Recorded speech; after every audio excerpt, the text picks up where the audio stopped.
घरफोडी, दुचाकीची चोरी, कारची चोरी अशा घटना आपण वारंवार ऐकतो पाहतो. पण चक्क राज्य परिवहन महामंडळाची इलेक्ट्रिक एसटी बसच चोरीला गेली असं कधी तुम्ही ऐकलंय का? नागपूरमध्ये एका सराईत चोरट्यानं लाखो रुपयांची इलेक्ट्रिक एसटी बस चोरली आणि थेट अमरावतीची दिशेने धूम ठोकली. तर GPS तंत्रज्ञानाच्या साहाय्यानं मात्र या बसचा थांग लागला. ही बस शोधण्यात यश आलं. पोलिसांनी बस चोरट्याला ताब्यात घेतलं. पाहूया या बस चोरीचा स्पेशल रिपोर्ट. प्रवाशांना सुरक्षित प्रवास घडवणारी इलेक्ट्रिक एसटी बस, पण याच बसनं एका सराईत चोरट्यालाच प्रवास घडवलाय. नागपूरच्या इमामवाडा आगारातून गुरुवारी रात्री एका चोरट्यानं इलेक्ट्रिक एसटी बस अगदी सहज आगाराबाहेर काढली आणि कोणालाही संशय न येऊ देता अमरावतीच्या दिशेनं निघाला. पण बस चोरीला गेल्याचं लक्षात येताच एसटी प्रशासन आणि पोलिसांची धावपळ सुरू झाली. मात्र बसमधल्या अत्याधुनिक GPS ट्रॅकिंग सिस्टीममुळे बसचं लोकेशन क्षणाक्षणाला मिळत होतं. लागलीच नागपूर आणि अमरावती पोलिसांनी संयुक्तपणे कारवाई करत बसचा पाठलाग सुरू केला. पण पोलिसांना चोरापर्यंत पोहोचण्याआधीच चोरट्याचा वेगाला ब्रेक लागला. बसची बॅटरी संपल्यानं बस जागच्या जागी थांबली आणि काही क्षणातच पोलिसांनी विष्णू निलावर या आंतरराज्यीय बस चोरट्याला ताब्यात घेतलं. चौकशीत आरोपीनं दिलेली माहिती आणखी धक्कादायक होती.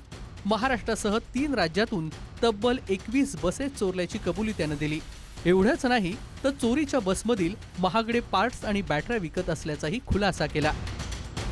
बस आणि तो आरोपी ही पुढील गणेशपेठ पोलीस स्टेशनला आपण वर्ग करीत आहोत. आरोपीकडे अधिक माहिती घेतली असता अशी माहिती मिळाली की या आरोपीने 2023, 24, 25 या 3 वर्षांमध्ये तेलंगणा राज्यातील तिरुमला क्राईम पोलीस स्टेशन या ठिकाणाहून 20 गाड्या चोरी केल्या आहेत बसेस. तसेच 2026 मध्ये वजीराबाद पोलीस स्टेशन नांदेड या ठिकाणीही बस चोरीचा याच्यावर गुन्हा दाखल आहे. अशा प्रकारे हा आंतरराज्यीय बस चोरी करणारा चोरटा आहे. ई बसेस चोरण्याचा हेतू त्याचा असा आहे की या ई बसेसमध्ये जे बॅटऱ्या लावलेल्या असतात त्याची किंमत सुमारे 1 करोडच्या आसपास आहे. या चोरी केलेल्या बसची किंमत सुमारे 2 करोड रुपये आहे. तर यातून तो बसेसच्या बॅटऱ्या चोरणे आणि त्यातून ते मिळकत कमवणे हा त्याचा उद्देश आहे असं स्पष्ट झालेलं आहे.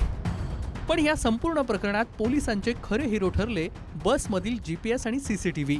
अत्याधुनिक ट्रॅकिंग यंत्रणेमुळे काही तासातच लाखो रुपयांची इलेक्ट्रिक बस सुरक्षित परत मिळाली. मात्र या घटनेनं एसटी प्रशासनाच्या सुरक्षा व्यवस्थेवर मोठं प्रश्नचिन्ह निर्माण केलंय.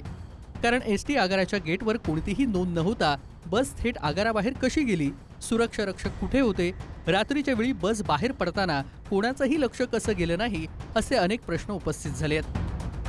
महामंडळाकडून इलेक्ट्रिक बस ज्या बनवण्यात आलेल्या आहेत त्याच्यामध्ये अत्याधुनिक सुविधा देण्यात आलेल्या आहे आणि त्या अत्याधुनिक सुविधांच्या आधारेच काल जी बस चोरीला गेलेली होती ती बस सापडलेली आहे. खऱ्या अर्थानं या इलेक्ट्रिक बसेसमध्ये ज्या पद्धतीनं GPS डिव्हाइस बसवण्यात आलेल्या आहेत त्या GPS डिव्हाइसद्वारे केवळ बस कुठे आहे हेच नाही तर बस कोणत्या स्पीडनं चालू आहे, बस कुठल्या थांब्यावर थांबलेली आहे याची इत्थंभूत माहिती या आगारामध्ये प्राप्त होत असते आणि त्याच आधारे या चोरट्याला पकडण्यात काल यश मिळालेलं आहे. नवीन एक त्यामध्ये टेक्नॉलॉजी त्यामध्ये सर्व काही गोष्टी ट्रॅकिंग सिस्टममध्ये आपण दिलेलं आहे. त्यामुळे आपल्याला सोयीस्कर जाते की कुठेही बस अगर जात असली तर आपण इथून बसून आपण त्या गोष्ट आपण ट्रॅक करू शकतो. त्या बसला कुठे स्टॉप दिलेला आहे, कुठे विना स्टॉप बस चालत आहे आणि स्टॉप व्यतिरिक्त बस कुठं चाललेली आहे का, या सर्व गोष्टी आपण त्यामार्फत आपण ट्रॅक करून घेत आहे. दरम्यान नागपूरच्या गणेशपेठ पोलीस ठाण्यात बस चोराविरुद्ध गुन्हा दाखल करण्यात आला. मात्र चोरानं तब्बल 21 बसेस चोरल्याची कबुली दिल्यानं ही केवळ एका बसची चोरी राहिलेली नाही तर एसटीच्या सुरक्षा व्यवस्थेतील मोठी पोकळी उघड करणारी घटना आहे. कारण बस इलेक्ट्रिक होती पण सुरक्षेची व्यवस्था मात्र पूर्णपणे डिस्चार्ज झाल्याचे ह्या घटनेतून समोर आलंय. सुदैवानं बसची बॅटरी संपली म्हणून चोर पकडला गेला. पण जर चार्जिंग पुरेसं असतं तर ही बस नेमकी कुठपर्यंत पोहोचली असती, यातून एसटी प्रशासनाला जाग आली असती का, हा कळीचा मुद्दा समोर आलाय. छगन जाधव, पुढारी न्यूज, अमरावती.